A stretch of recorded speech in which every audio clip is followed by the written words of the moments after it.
కన్నా అమ్మలేదు. జై బలో సద్గురు మహారాజుకు జై. గురు బ్రహ్మ గురు విష్ణు గురు దేవో మహేశ్వర గురు సాక్షాత్ పరబ్రహ్మ తస్మై శ్రీ గురవే నమః. శ్రీ బోధానంద రాజయోగి సద్గురు పరబ్రహ్మణే నమః.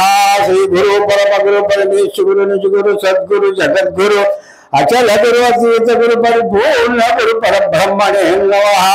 మరి గురుదేవులు బోధానంద రాజయోగి చాలా లక్ష్మణ సూర్యనారాయణ గారు వారి యొక్క శిష్యుడను.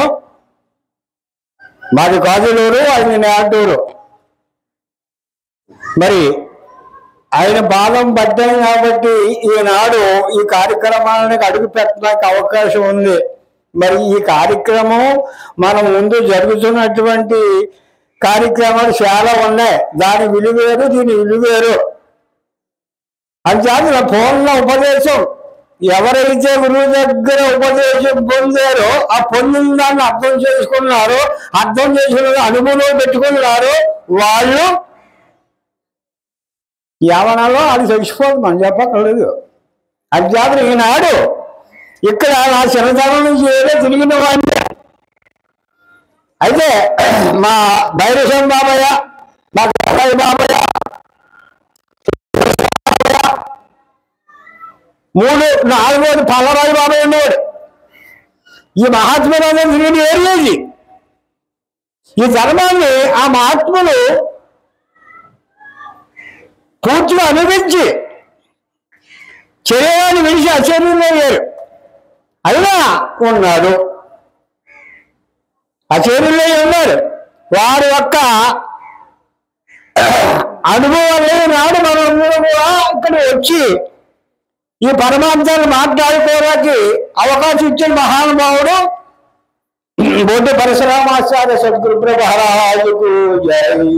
సభాయ నమః. ఈ సభలో పెద్దలు, మహాపెద్దలు, అది సిద్ధాంతం ఎరిగిన ఆత్మతీత వ్యాఖ్యలు, సాంప్రదాయ సారం ఎరిగిన సత్పురుషులు కూడా ఉన్నారు. అటువంటి మహనీయుల మధ్య మాట్లాడడం మన మహాభాగ్యము. ఇదంతా మనకు జరిగిన కథ. మరి ఇప్పుడు ఈ ధర్మాన్ని శివరామకృష్ణుల వారు బయట పెట్టాడు. దాన్ని బాగా అర్థం చేసుకుని బాగా చిత్తబాబు వారు ఓ కందాల రూపంలో నడిపించారు. ఆ మహాత్ములు కట్టబడ్డారు, బయట పెట్టారు. అది మన సొంతం అనుకుని మనం వాడుకుంటున్నాం. మన సొంతం కాదు. యథార్థంగా తెలుసుకుంటే, ఆత్మసాక్షిగా తెలుసుకుంటే మన సొంతం కాదు. మనం అందులో శాసన ఏం చెప్పిన మాట ఏంటంటే, బయలుకలు శిష్యులకు దయతో గురులెరుక చేసి తరువాత ఎరుకను నయమున వినిపించే గురుడో నయశాలిగాడా నీ మదికి నాకేనా. అది గురు శిష్య సంవాదం అంటే అంత బలంగా ఉండాలి. అదే శిష్యుడు ఏం చెప్పాడు? భయభక్తి గురు సార్వభౌము నిషేవ. శిష్యుడు గురువులను భయము భక్తి రెండు ఉండాలి. భయభక్తి గురు సార్వభౌము నిషేవ నిశ్చయముగా చేసిన జయమందనవు. దాశడైనా ఆ శాశ్వతి ఖచ్చితంగా జయమందుతాడు. గౌడే లేదు. జయమందనవు గురుడు నయశాలిగాదా నీ మదికి నాకేనా లేదా.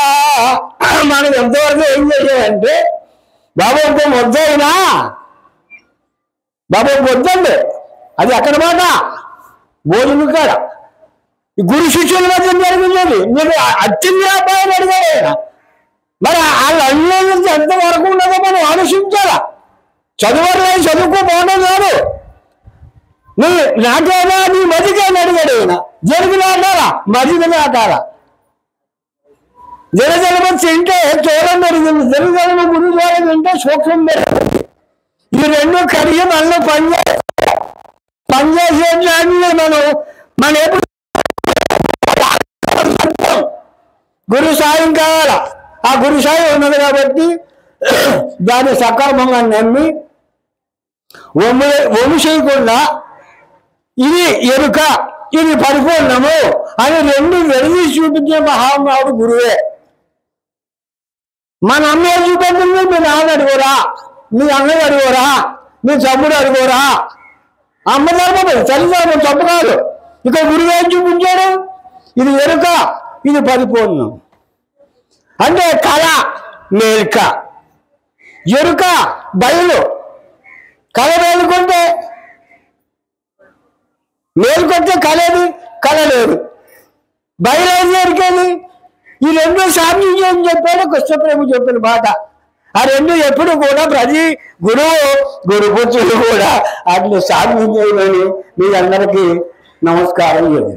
మరి నాకు అవకాశం ఇచ్చినటువంటి పెద్దలకు, మహాపెద్దలకు, ఈ సభాపతులకు నా ద్వాదశ నమస్కారాన్ని తెలియజేస్తూ ఇంతటితో స్వస్తి. సద్గురు, జై గురు, సద్గురు ప్లీజ్.